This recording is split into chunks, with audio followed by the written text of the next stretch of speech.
कौए और उल्लू। बहुत समय पहले की बात है कि एक वन में एक विशाल बरगद का पेड़ कौओं की राजधानी था। हजारों कौए उस पर वास करते थे। उसी पेड़ पर कौओं का राजा मेघवर्ण भी रहता था। बरगद के पेड़ के पास ही एक पहाड़ी थी जिसमें असंख्य गुफाएं थी। उन गुफाओं में उल्लू निवास करते थे। उनका राजा अरिमर्दन था। अरिमर्दन बहुत पराक्रमी राजा था। कौ को तो उसने उल्लुओं का दुश्मन नंबर 1 घोषित कर रखा था। उसे कौ से इतनी नफरत थी कि किसी कौए को मारे बिना वह भोजन नहीं करता था। जब बहुत अधिक कौए मारे जाने लगे तो उनके राजा मेघवर्ण को बहुत चिंता हुई। उसने कौओं की एक सभा इस समस्या पर विचार करने के लिए बुलाई।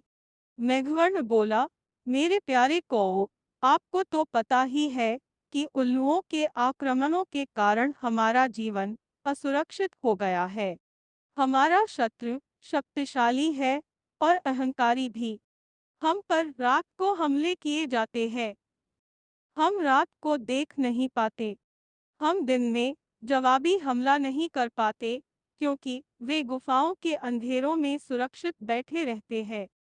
फिर मेघवर्ण ने स्याने और बुद्धिमान कौओं से अपने सुझाव देने के लिए कहा।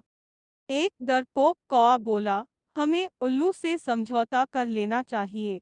वह जो शर्तें रखें हम स्वीकार करें।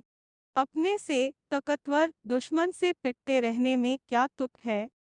बहुत से कौओं ने काका करके विरोध प्रकट किया।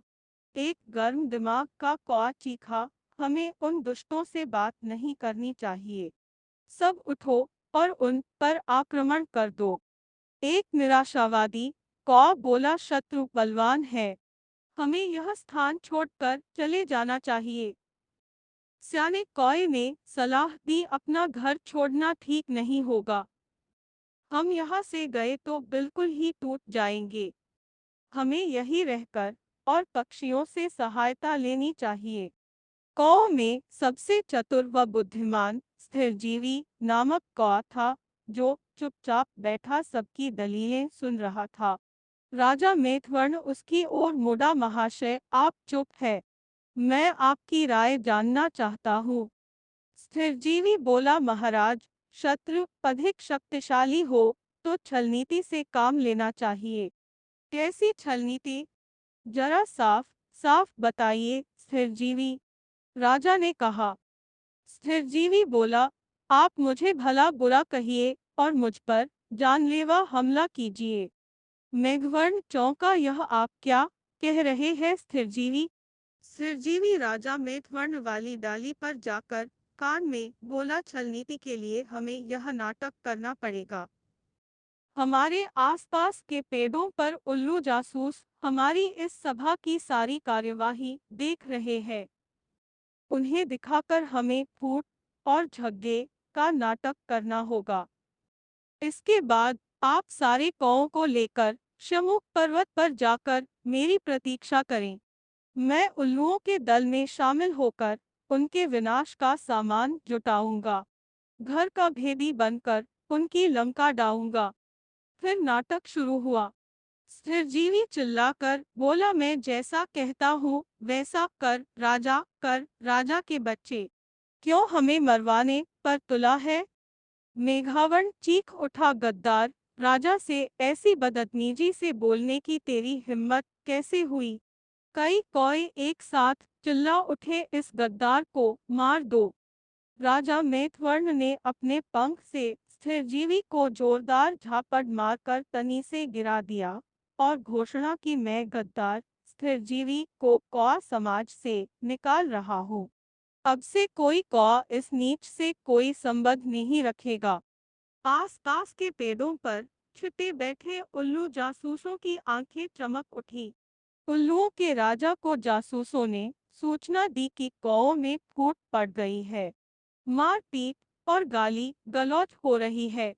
इतना सुनते ही उल्लुओं के सेनापति ने राजा से कहा, महाराज, यही मौका है कौओं पर आक्रमण करने का। इस समय हम उन्हें आसानी से हरा देंगे। उल्लुओं के राजा अरिमर्दन को सेनापति की बता सही लगी। उसने तुरंत आक्रमण का आदेश दे दिया। बस फिर क्या था, हजारों उल्लुओं की सेना बरगद के पेड़ पर आक्रमण करने चलती। परंतु वहां एक भी कौ नहीं मिला। मिलता भी कैसे? योजना के अनुसार मेघवर्ण सारे कौओं को लेकर शमुक पर्वत की ओर कूच कर गया था। पेट खाली पाकर उल्लुओं के राजा ने फूका, कौए हमारा सामना करने की बजाय भाग गए। ऐसे कायरों पर हजार थू।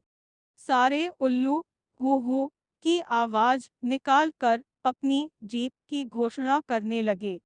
नीचे झाड़ियों में गिरा पड़ा स्थिरजीवी कौआ यह सब देख रहा था। स्थिरजीवी ने काका की आवाज निकाली। उसे देखकर जासूस उल्लू बोला, अरे यह तो वही कौआ है जिसे इनका राजा धक्का देकर गिरा रहा था और अपमानित कर रहा था। उल्लुओं का राजा भी आया। उसने पूछा, तुम्हारी यह दुर्दशा कैसे हुई? स्थिरजीवी बोला, मैं राजा मेघवर्ण का नीति मंत्री था। मैंने उनको नेक सलाह दी कि उल्लुओं का नेतृत्व इस समय एक पराक्रमी राजा कर रहे हैं। हमें उल्लुओं की अधीनता स्वीकार कर लेनी चाहिए। मेरी बात सुनकर मेघवर्ण क्रोधित हो गया और मुझे फटकार कर कौओं की जाति से बाहर कर दिया। मुझे अपनी शरण में ले लीजिए। उल्लुओं का राजा अरिमर्दन सोच में पड़ गया। उसके स्याने नीति सलाहकार ने कान में कहा, राजन, शत्रु की बात का विश्वास नहीं करना चाहिए। यह हमारा शत्रु है, इसे मार दो। एक चापलूस मंत्री बोला, नहीं महाराज, इस कौए को अपने साथ मिलाने में बड़ा लाभ रहेगा। यह कौओं के घर के भेद हमें बताएगा। राजा को भी स्थिरजीवी को अपने साथ मिलाने में लाभ नजर आया और उल्लू स्थिरजीवी कौए को अपने साथ ले गए। वहां अरिमर्दन ने उल्लू सेवकों से कहा, स्थिरजीवी को गुफा के शाही मेहमान कक्ष में ठहराओ। इन्हें कोई कष्ट नहीं होना चाहिए। स्थिरजीवी हाथ जोड़कर बोला, महाराज, आपने मुझे शरण दी, यही बहुत है। मुझे अपनी शाही गुफा के बाहर एक पत्थर पर सेवक की तरह ही रहने दीजिए। वहां बैठकर आपके गुण गाते रहने की ही मेरी इच्छा है। इस प्रकार स्थिरजीवी शाही गुफा के बाहर डेरा जमाकर बैठ गया। गुफा में नीति सलाहकार ने राजा से फिर से कहा, महाराज, शत्रु पर विश्वास मत करो। उसे अपने घर में स्थान देना तो आत्महत्या करने समान है। अरिमर्दन ने उसे क्रोध से देखा, तुम मुझे ज्यादा नीति समझाने की कोशिश मत करो। चाहो तो तुम यहाँ से जा सकते हो।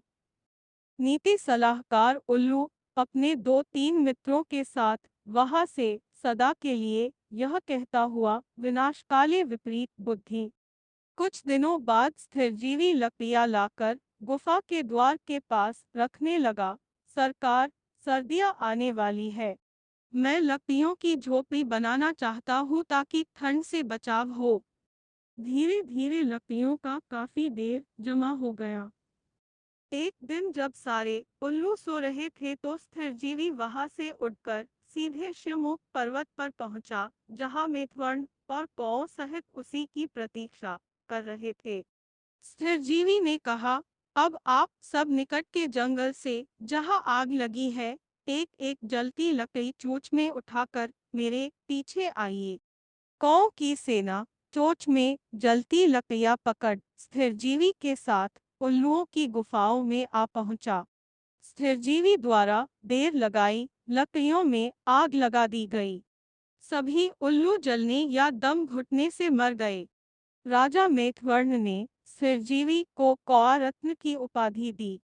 सीखा, शत्रु को अपने घर में पनाह देना, अपने ही विनाश का सामान जुटाना।